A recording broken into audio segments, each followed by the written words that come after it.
Hazreti İsa yolda ketib etib, tug'ma qarg'u bir odamni ko'rdi. Shogirdlari Hazreti İsa'dan: "Ustoz, bu odamning tug'ma qarg'u bo'lishi kimning gunoh sodir qilganligidan bo'lgan? O'ziningmi yoki ota-onasiningmi?" deb so'rashdi. Hazreti İsa bundoq javob berdi: "O'zi yoki ota-onasining gunoh sodir qilganligidan emas, balki Xudoning o'z qudratini uning hayotida ayon qilmoqchi bo'lganligidandir. Kunning yo'riq vaqtida meni avatkuchining bizga topshirgan vazifasini ado qilishimiz kerak. Kech kirib qorong'i tushib ketsa, hech kim ish qila olmaydi. Dunyoda bo'lgan mezgilimda dunyoning nuri o'zimdirman."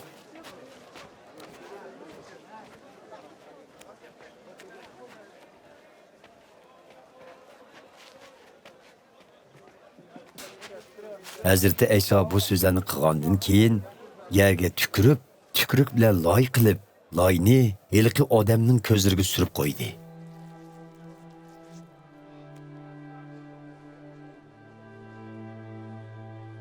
Va uningga Siloha ko'lchigiga berib, ko'zlaringni yu dedi. Siloha İbranicha so'z bo'lib, avatilguchi degan ma'noni beradi. Ilqi odam Hazreti İsa'nın degini bo'yicha qildi va ko'zlari ichilgan holda qaytdi.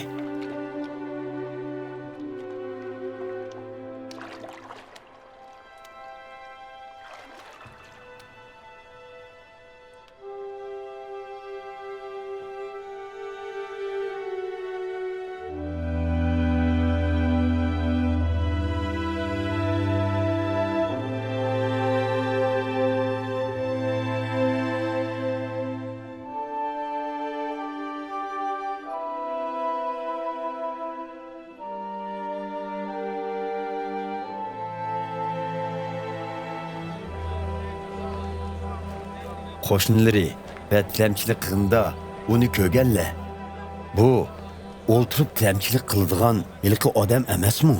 deyishdi. Ba'zilar "Ha, shu" desa, yana ba'zilar "Yo'q, bu emas, ammo buningga o'xshaydi-ku" deyishdi. Biroq u o'zi "Men dal shu kishi bo'laman" dedi.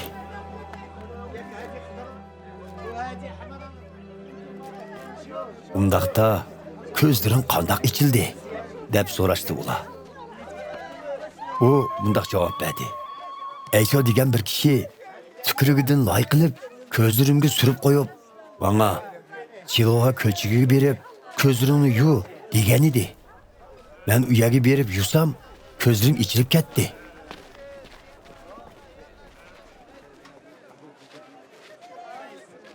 "U hozir qayerda?" deb so'rashdi ular. "Bilmayman" dedi u.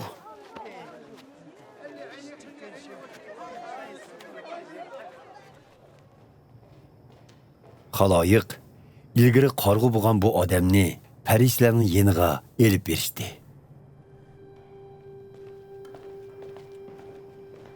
Hazreti İsa loy qilib, bu odamning ko'zini saqaytgan kun dal dam olish kuni edi. Farislar bu odamdan ko'zlarining qandoq ichilganligini so'rab edi. U ko'zlarimga loy surib qo'ydi. Ondan yuzimni yudim. Hozir mana ko'raladigan bo'ldim dedi.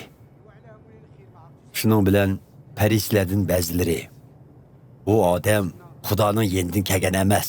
Chunki u dam olish kuni chiqmaslik amriga xiloflik qildi" deyishdi. Ya'ni ba'zilari: "Gunohkor bo'lsa, qandoqlarcha bundoq mo'jizalarni yaratalaydi" deyishdi. Buning bilan ularning orasida bo'linish paydo bo'ldi. Ular qarg'u odamdan yana: "Ko'zlaringni ochgan u odam seningcha qandoq odamdi?" deb so'rashdi. "U bir payg'ambar" dedi ilqi odam.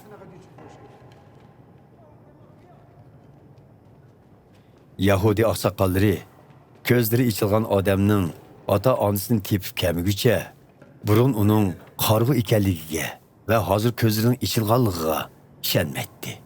Shunga ular uning ota-onasini chaqirtib, ulardan "Tug'mi qarg'u degan o'g'linglar mushumi? Hozir qandoqlarcha ko'ralaydigan bo'lib qoldi?" deb so'rashdi. Uning bizning o'g'limiz ekanligi va tug'ilishidanla qarg'u ekanligi rost. Lekin hozir qandoqlarcha ko'ralaydigan bo'lib qolganligini, ko'zlarini kim ochganligini bilmaymiz. Uni o'zinglar so'ranglar. U cho'ng odam tutsa, o'z ishini o'zi so'zlab bersin, deb javob berdi uning ota-onasi. Ular Yahudi oqsoqollarining qo'rqqanligi uchun shundoq deyishdi. Chunki Yahudi oqsoqollari Hazrati Aysoni qutquzuvchi Masih deb e'tirof qilganlarni ibodatxona jamoatchiligidan qo'g'lab chiqarishni qaror qilgan edi. Shuning uchun yilqi odamning ota-onasi u cho'ng odam tutsa o'zidan so'ranglar degan edi. Parislar ilgari qarg'u bo'lgan u odamni yana chaqirib, Xudo oldida qasam qil.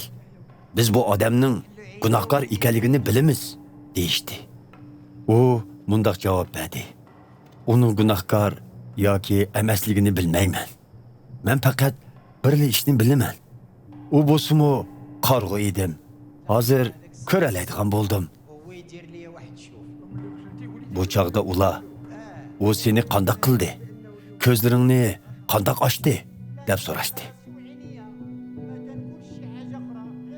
U javoban, "Sizlarga aytsam, quloq solmadinglar. Ya'ni qandoqlarcha anglamoqchi bo'lib qoldinglar. Sizlarmi uning shogirdlari bo'lmoqchimi nima?" dedi. Bunun bilan ular uni haqoratlab, "Sen u ablahning shogirdi. Biz bo'lsa Musa payg'ambarning shogirdlari. Xudoning Musa payg'ambarga so'zlaganligini bilamiz. Bu ablahning bo'lsa, eng qisqasi qayerdan kelganligini bilmaymiz", deyishdi. Yilqi odam ularga mundaq javob qaytardi. "Hay, ajoyib ish bu. U ko'zlarimni ochdi. Shundaqdimi? Sizlar uning qayerdan kelganini bilmadinglar. Biz bilamizki, Xudo gunohkorlarning talpini anglamaydi, balki o'zi ibodat qilgan va irodasini ishga oshirganlarnikini anglaydi. Dunyo obrida bo'lgandan beri biror kishining tug'mi qarg'uning ko'zini ochganligini anglab boqqan emasmiz. Bu odam Xudo tarafidan avatilmagan bo'lsa, hech nima qilolmagan bo'ladi." Ular uni, "Sen gunoh ishida tug'ilgan turuqliq, endi bizga ta'lim bermoqchimisan?" deyishib, ibodatxonadan qo'g'lab chiqarishdi.